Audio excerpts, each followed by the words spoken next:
Building a business is an extremely difficult road to get on.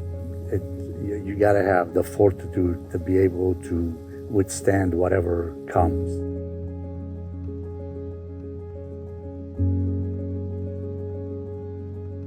You know, this wasn't done just one person. I mean, really, it was a community, it was a team, it was a family, it was friendships. It was everything came together to help get us to where we're at now.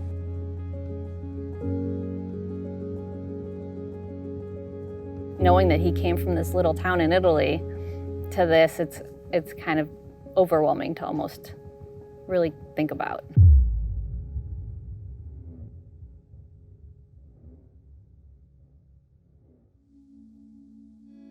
We both grew up in a very poor environment, but very high value environment.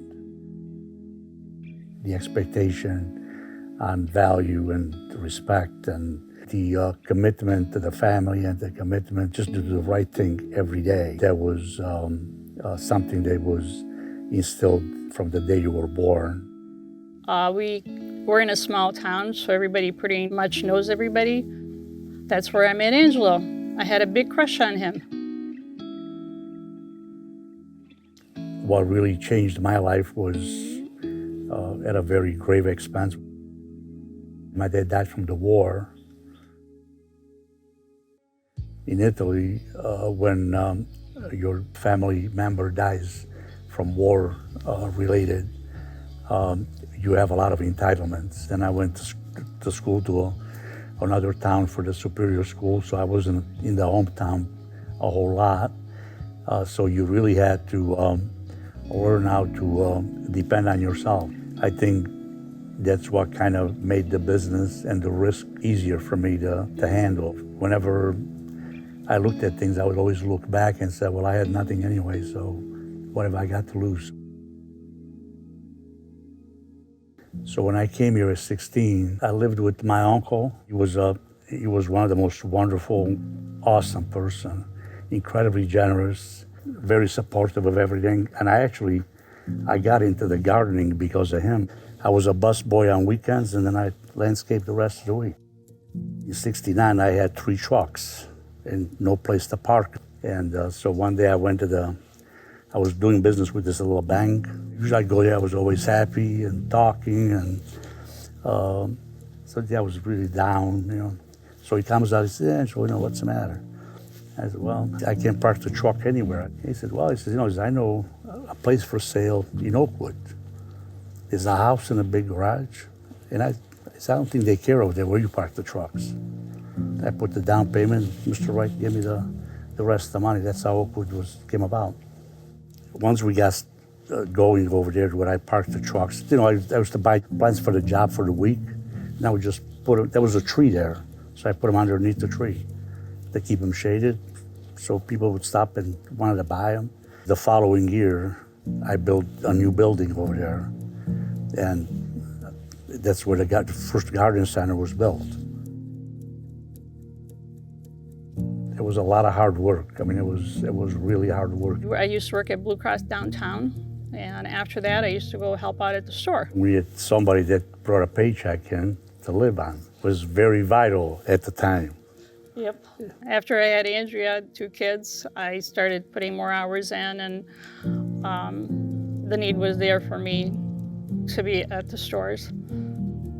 You know, Mom was working with Dad, and so, she would haul us around, as she was going places, and that's when we get to see Dad, is when we would go to the store, so. Because he had such late hours, sometimes, be there 10, 30, 11 o'clock at night. It was like somebody wanted to see a tree, be out there with the flashlight in the back. So I used to take the kids to the store and make sure that they saw their dad at night, and then take them back home and put them in bed. And next day start all over again. We probably spent as much time running around Petittis as we did at home. One of the greatest gifts about owning a family business is that you can have your kids work there, and at the same time you can really teach them the real value of work, the real value of responsibility. I don't know how old I was, But when I first started like really working, they put me at Oakwood. I always got stuck deadheading all the flowers. I made sure that they got the crappiest jobs because I wanted them to really learn how to want to be humble, to really not to feel above anybody there. I would go to the store and sweep floors, dust shelves, stock plants, pretty much just whatever, just stuff you do at 7, and then as I got a little older, working on the potting lines.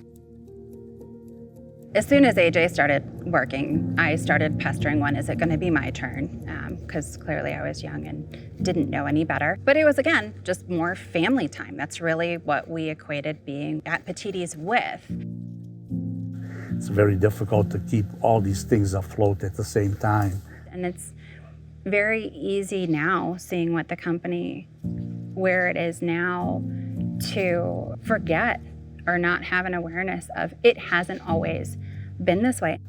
We came close to going broke a few times because of the stretch, the financial stretch that we made.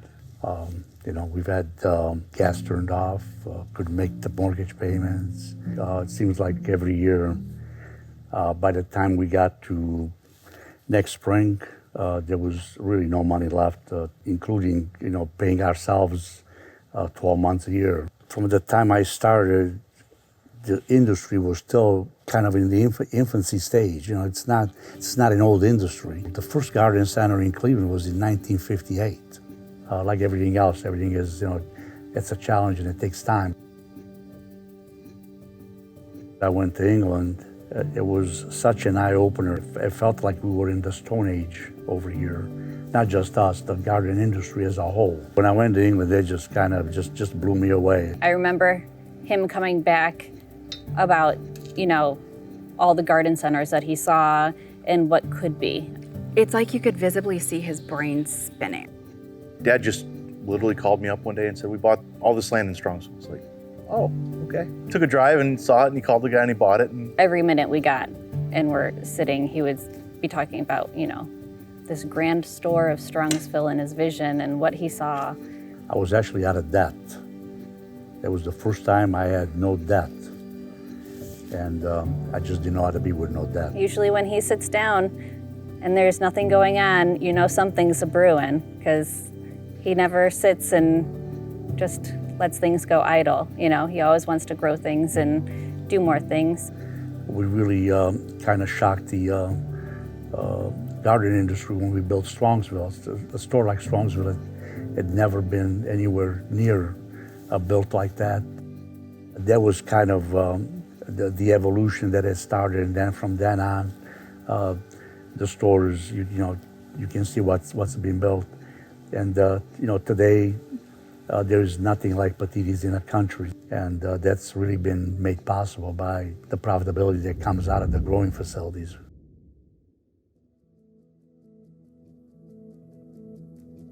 If we didn't have the growing facilities, Petitti would not be what it is today. It just wouldn't be. 1990, it was the first time we actually grew a plant. So the first year that we grew, we threw all the crop away. I literally had no clue what I was doing. He has learned so much. He was not an expert at that.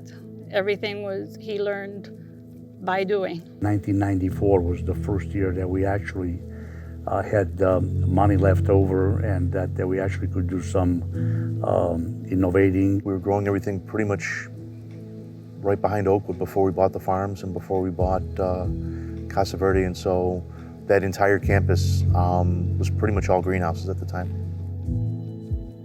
But we definitely needed a lot more product, and we could not produce it at Oakwood. This was the game changer of Petitti Garden Centers. Now we bought this place for next to nothing. When he first showed it to me, it was not in a good condition.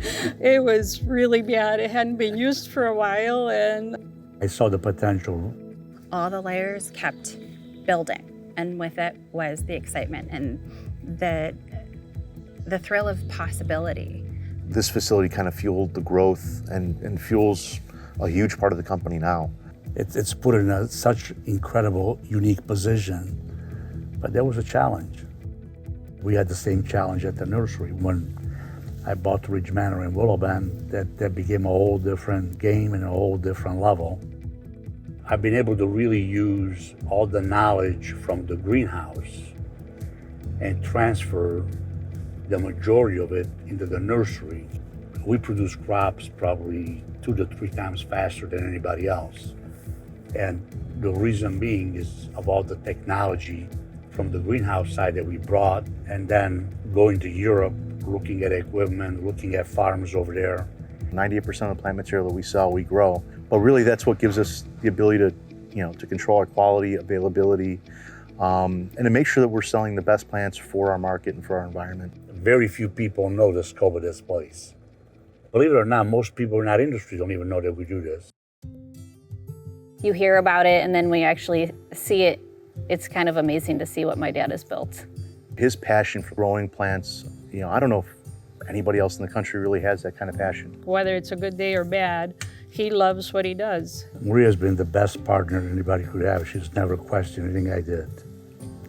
So I never stopped him. All I said is, don't make the same mistake. He's never considered anything a failure. Every challenge is an opportunity. The one really cool thing, about a family business and where we're at is anything you dream up is possible. To wrap it up, I think today, we have no intentions to go outside of Northeastern Ohio. So I think we have all the tools to really be an amazing company for our employees, the community. The future here is incredible. And I'm doing what I love to do every day.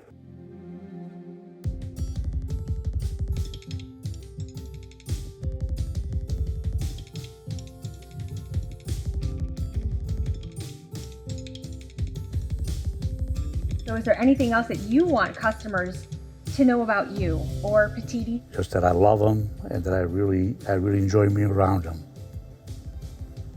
And that's not fake, that's real.